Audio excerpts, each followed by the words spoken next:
الحمدللہ رب العالمین والصلاة والسلام علی رسول الکریم اما بعد فاعوذ باللہ من الشیطان الرجیم بسم اللہ الرحمن الرحیم وَيَقْطَعُونَ مَا أَمَرَ اللَّهُ بِهِ أَن يُوصَلَ وَيُفْسِدُونَ فِي الْأَرْضِ أُولَٰئِكَ هُمُ الْخَاسِرُونَ۔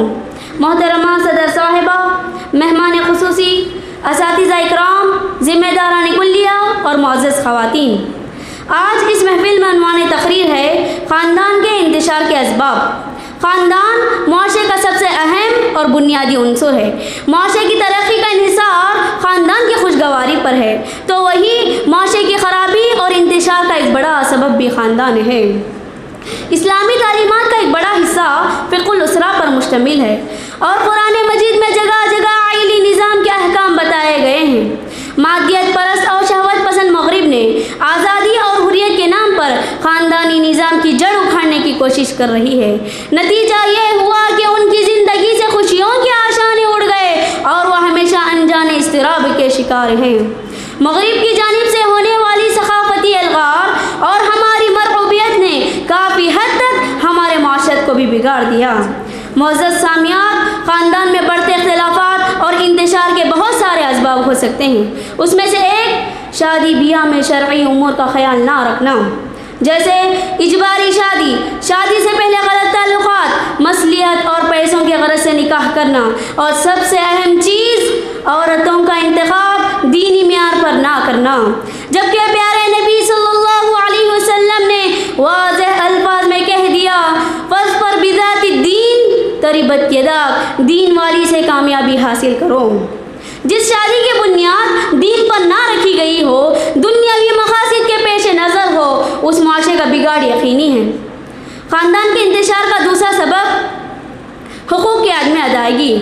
وہ بنیادی حقوق ہیں جن کی ادائیگی خاندان کی خوشگواری کے لیے ضروری ہے۔ جب خاندان میں کسی شخص کا حق ادا نہیں کیا جاتا یا پھر اس کی ادائیگی میں سستی برتی جاتی ہے تو آپس میں اختلافات اور انتشار کے دروازے کھل جاتے ہیں۔ شوہر بیوی، ماں باپ، اولاد، بھائی بہن، ہر ایک کو یہی شکایت رہتی ہے کہ ان کے حقوق ادا نہیں کیا جاتا۔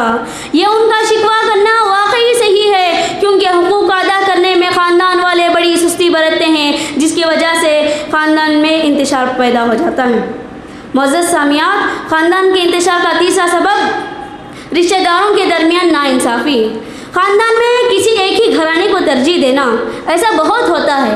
ایک بھائی اپنی بیوی یا اپنے سسرال کو اتنی ترجیح دے دیتا ہے کہ وہ اپنی ماں اور اپنی سگی بہن کو بھول جاتا ہے، اور ایک رجحان مالداروں کی طرف ہوتا ہے۔ مالدار ہی کو دعوت دیتے ہیں، جس کی وجہ سے خاندان میں دیگر لوگوں پر بڑا اثر پڑتا ہے، پھر ان کی محبت اور مودت عداوت میں بدل جاتی ہے۔ اور خاندان میں جو بچے رہتے ہیں وہ غور کرتے رہتے ہیں کہ میرے والدین کو اتنی ترجیح نہیں دی جاتی جتنی فلاں کو دی جاتی ہے، پھر ان بچوں کے اندر رشتہ داری کا جذبہ ختم ہو جاتا ہے۔ اور اسی طرح اخلاقی گراوٹ بھی انتشار کا ایک سبب ہے، جیسے چغلی، غیبت، کینہ، کپٹ، حسد، بدگمانی۔ یہ جہاں بھی اپنے قدم جماتے ہیں وہاں اختلافات اور توڑ پھوڑ کا ہونا یقینی ہے۔ اور بدگمانی ایسی بیماری ہے جس کا علاج ڈاکٹروں کے پاس بھی نہیں ہے۔ بدگمانی کی وجہ سے ایک ہنستا کھیلتا خاندان بکھر جاتا ہے۔ اللہ تبارک و تعالیٰ سورہ حجرات میں ارشاد فرماتے ہیں، یا ایھا الذین آمنوا اجتنبوا کثیرا من الظن ان بعض الظن اثم۔ اے ایمان والوں، تم زیادہ بدگمانیوں سے بچو، بے شک بعض بدگمانیاں گناہ ہیں۔ اور ایک سبب تربیت کی کمی اور خطا رحمی۔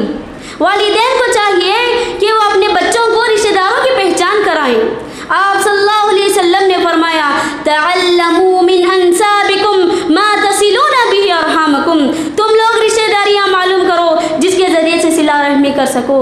صلہ رحمی رشتہ داروں میں محبت، مال و دولت اور عمر میں برکت کا ذریعہ ہے۔ اور پیارے نبی صلی اللہ علیہ وسلم نے فرمایا، لا يدخل الجنت خاطئ، خطا رحمی کرنے والا جنت میں نہیں جائے گا۔ اور اللہ تبارک و تعالیٰ بھی خطا رحمی کو ہرگز پسند نہیں کرتا۔ جیسا کہ واقعہ عفق کے موقع پر ابو بکر رضی اللہ عنہ نے مصطح بن اثاثہ پر خرچ نہ کرنے کی قسم کھا لی تو فوراً اللہ تبارک و تعالیٰ نے اس عمل کی نفی کرتے ہوئے آیت کو نازل کر دیا۔ الغرض، ہم رشتہ داروں کے ساتھ نرمی اختیار کریں گے ہیں۔ اور سب سے اہم بات، تمام رشتہ دار صلہ رحمی کو اللہ اور اس کے رسول صلی اللہ علیہ وسلم کا حکم جان کر آخرت میں جزا کی امید رکھ کر رشتہ داریاں نبھائیں گے تو کبھی رشتے ٹوٹ نہ پائیں گے۔ آخر میں اللہ تعالیٰ سے دعا ہے کہ اللہ تبارک و تعالیٰ ہمارے خاندانوں کو مستحکم بنائے، ہر قسم کے انتشار و فسادات کو دور کرے، مثالی اور بہترین معاشرہ بنانے کی توفیق عنایت فرمائے، آمین یا رب العالمین۔ السلام علیکم ورحمۃ اللہ وبرکاتہ۔